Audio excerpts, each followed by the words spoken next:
Welcome to the channel. Welcome to today's run through of all the latest Manchester United news and transfer updates, keeping you right up to date with everything. I'm Jamie. Before getting into it, smash a like on the video, subscribe to the channel if you're new, and let's jump straight into it. So let's kick off with a little bit of injury news actually ahead of the game tomorrow. Ruben Amorim had the following to say in his press conference, very cryptic, saying that we have two doubts for the game. I will not say who today, as we are going to change how we approach the game. Let's see if they can play tomorrow. The rest of the squad is good. Mateus is back, but Harry and Sesko are all out. So two players, potential doubts for the game tomorrow night that could change how we approach the game. I mean, the obvious two that stick to mind straight away is Shaw and Mount, isn't it? But I don't know if Shaw and Mount being out would change how we approach the game. I'm thinking that could be somebody like Ahmad, Bruno, Casemiro, maybe. I mean, Bruno was did seem like he was limping a little bit at the end of the game, didn't he? But I thought that was a knock that he got. So that's going to be really interesting to see. He didn't name names. I've not seen anything leaked at the moment at this moment in time as well. At the time of recording this video, I've not seen any training footage to see if we can understand a little bit around who potentially is missing from the squad. But that's a little bit worrying ahead of a big game tomorrow night because we've got an opportunity, to with teams playing around us, we're older performance, I think, from the players as well, but based on the last home performance against Everton, so that's going to be a little bit of a blow, obviously depending on who it is. So yeah, that's going to be interesting. Give us some shouts in the comments, or if you heard anything or know anything, get involved in the comments below. Give us your thoughts on that one. So potentially two injury doubts, but that might change how we can approach the game. But on the positive side, Mateus Cunha is back. And obviously Harry Maguire and Sesko are still out, so it's good to have Mateus Cunha back because I think he gives us a different dynamic in the team with his dribbling and his ball running ability. I think is something that we've missed, and I think something that could potentially help us unlock West Ham's defense as well. So yeah, that's going to be interesting. Give us some thoughts on that though in the comments below, as I'm sure that you will. Let's move on to a little bit of transfer news, actually. So this came out yesterday from Chris Wheeler and Nave So in the Daily Mail, saying that United scouts are in Piraeus last week to run the rule over exciting Olympiacos midfielder Christos Mouzakitis as the Greeks lost a Champions League thriller 4-3 to Real Madrid. Mouzakitis, 18, is emerging as one of the hottest properties in European football, and on Monday he became the first ever Greek winner of the Golden Boy Web Award organised by Tuttosport. Mouzakitis amassed 473,000 votes, equivalent to 39%. The Corfu-born player who started his career as a goalkeeper, is attracting widespread interest, and Madrid are believed to be weighing up an offer in the region of £25 million. Xabi Alonso praised Mouzakitis after his Real Madrid side's 4-3 win, which was watched by scouts from United and Chelsea. Of course, Chelsea are there. And Arsenal were believed to be monitoring his progress. Now, that's the second or third time that we have been linked with Mouzakitis as a potential option for midfield. He's obviously a young developmental player, being at 18. Interesting, he's left-footed, though. Not a player that I've watched, so I'm not going to pretend to be an expert or pull the wool over your eyes regarding it. But doing the research and stuff on him, he does actually look like a really tidy player. Let me know if you watch the game as well, because I know some of you will watch Champions League football and stuff as well. Let me know in the comments what you thought of the player. But again, the second or third time we have been linked with this kid who does look like a really, really good prospect player. Don't know whether it helps us straight away, but we're lining up these sort of talents and young talents, and it's an opportunity. £25 million in January, at the right age as well, where we can sign him. So that's potentially one to pay attention to and keep an eye on. Now, there's also been another link, though, from what is perceived to be a tier one source for Greek football, saying that Manchester United are after Golden Boy winner Christos Mouzakitis as well. So, and this is just broken at the time of recording this video as well. I'll keep my eyes out while I'm recording, just to see if anything else breaks regarding it as well. But this is actually, potentially one to keep an eye on. I'd still want to see a little bit more credibility than where it's coming from. And just because we've scouted a player doesn't necessarily mean we're going to go for them, because I'm sure we scout a lot of players, and we know the way the recruitment's working at United is we're going to be scouting the players, and the data team will analyze everything, and then they'll discuss, priorities, availability, and all of that stuff. But he is an interesting prospect player to bring in.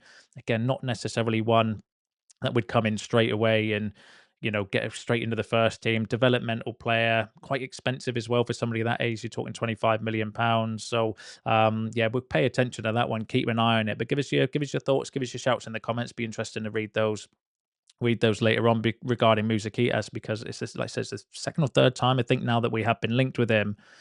Could be something in it. Could be a load of waffle, though. Could be bandwagon jumping because we're scouting a player, and then the Greek journalist has put a report out saying Man United want him, and we'll never hear from him again, and he'll disappear like a fart in the wind. But yeah, let's keep an eye on it. Give us your thoughts on that in the comments below. Now, a player that does fit the mold of that young developmental up and coming, we've already done a deal for, is a Rosco. Solly Talks was saying the Rosco visited Carrington today with his entourage, arranged by Manchester United to help familiarise with the facilities. Rosco will sign his contract when he turns 18, and it will be assessed in 2026 pre-season.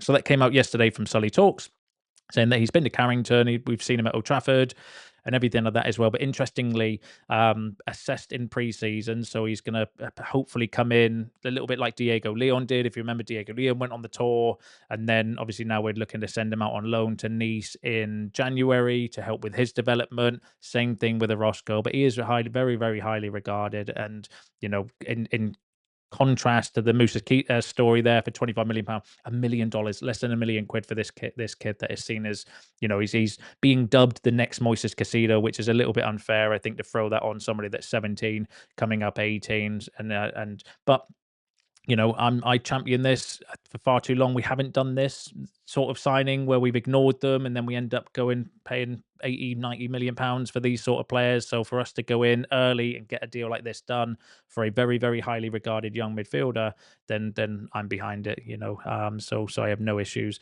with the club going down that route whatsoever as well. But give us your shouts on that in the comments below.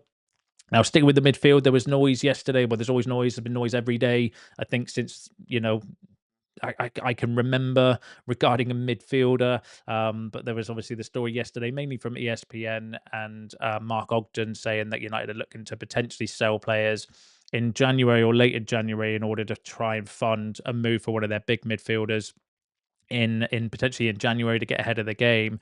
Now, Alex Crook has said something similar as well. Again, this could just be bandwagon jumping, though. And Alex Crook is somebody that we do need to take with a pinch of salt, but saying that Manuel Ugarte's future at Manchester United is looking increasingly bleak. United are planning a major overhaul of their midfield next summer and are willing to break their club transfer record to sign one of Carlos Baleba, Adam Wharton, or Elliot Anderson. That inevitably means casualties and Ugarte being allowed to move on, and with reports the club have identified as many as 10 other players who could follow him out of the door. I think that's going off of what the report I brought to you the other day about Samuel Lurkas, about the rebuild. There were 11 players, actually, if I remember rightly, on that short list, or that list of players potentially out of the door. A lot of them were out of contract players, but Ugarte was on that list. Mainu was on that list as well, if memory serves me right. I think Casemiro was on there as well. So, but interesting to say, following on from what Rich Fay was saying yesterday about potentially going for a world record transfer fee for the midfielder. I think it's going to take that, going off of the recent reports, isn't it? Maybe Baleba we could get a deal done for, but that depends on his form between now and the end of the season. But he's actually dropped down the pecking order now. It's Wharton and Anderson that seem to be was Anderson, then Wharton, I think is the 1-2, and then Baleba is the third choice. But it's going to put Ugarte in doubt, because let's be real, he's been terrible for us since he signed. I can't remember that many outstanding performances from Ugarte. They've been very few and far between. We know the club have this 2-year cycle now. If you don't perform over 2 years and they're happy, then that's enough time for you to prove yourself. And I don't think Ugarte's done anything to prove himself. I still would have liked to have seen him, given some opportunities, but he's clearly not fancied by Amorim, which is weird, seeing as Amorim had him at Sporting. We've had reports from Laurie Whitwell, though, saying that Amorim told him in the same sort of meeting when he told Garnacho that he better hope he can find another club in the summer, that Ugarte was not the same player that he signed at Sporting as well, and he's been criticising his training and stuff, so it's clearly not working for him, is it? And and that's it. I don't think there needs to be deeper than that. He's not performed, it's not worked out, and if we get offers for him in the summer, then we'll look to move him on, and it's as simple as that, because we do want to create the space in the squad to bring in some of our top targets, and I don't have an issue with that whatsoever. But give us your thoughts on that in the comments below.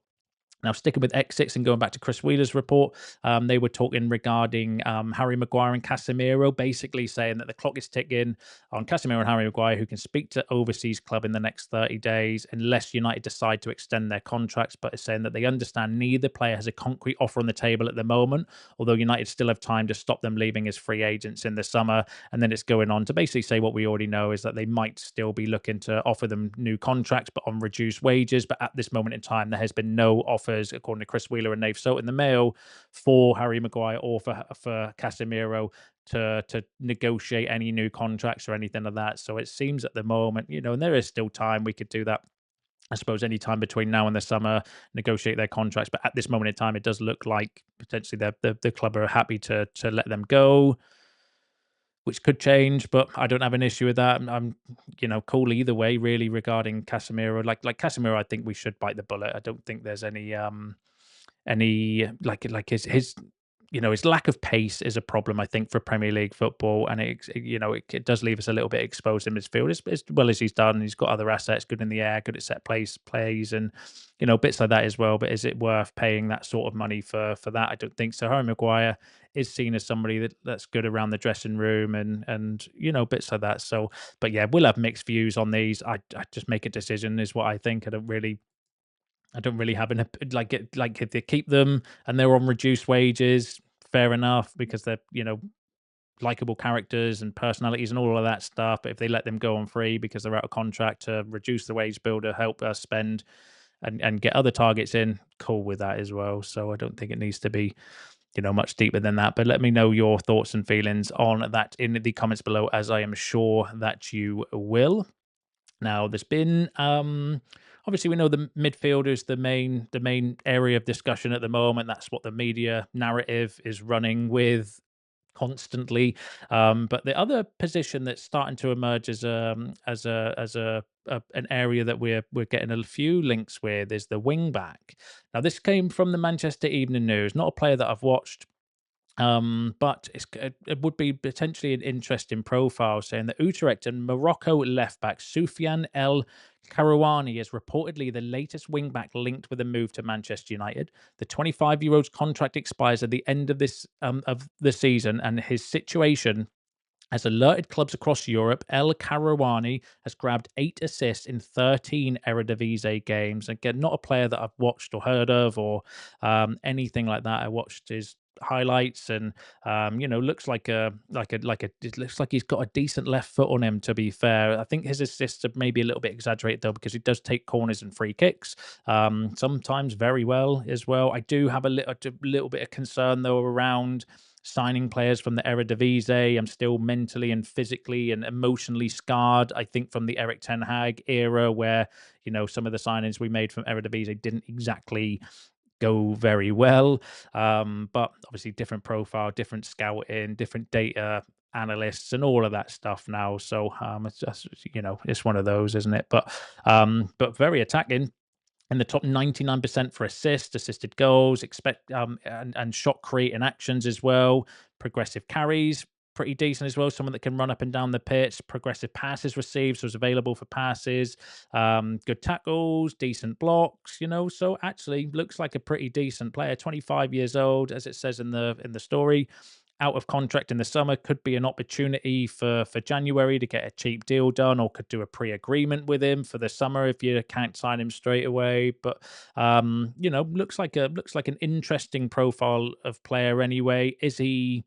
Is he somebody that, it doesn't even say in the story, if we go back to it though, where the source is coming from. So it's one that was caught my attention when I was browsing through the news and stuff today, but one I would want to see a little bit more credibility regarding, because like I said, it doesn't even say in the report where the story is sourced from.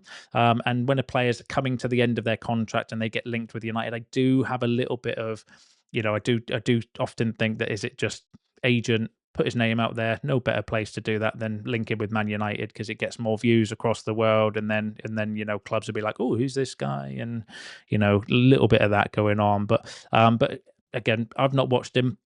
Get involved in the comments if you have. Give us your thoughts, feelings, good option, bad option. I'll keep my ear to the ground for it. If anything else comes out, or if we get any more links, then obviously I'll bring them to you. But that could be one, a player that we're linked with, and then the story disappears like a fart in the wind. That could be one of those, and that's how it feels to me anyway. But give us your thoughts and feelings on that in the comments below. And then I want to go for you is just a little bit regarding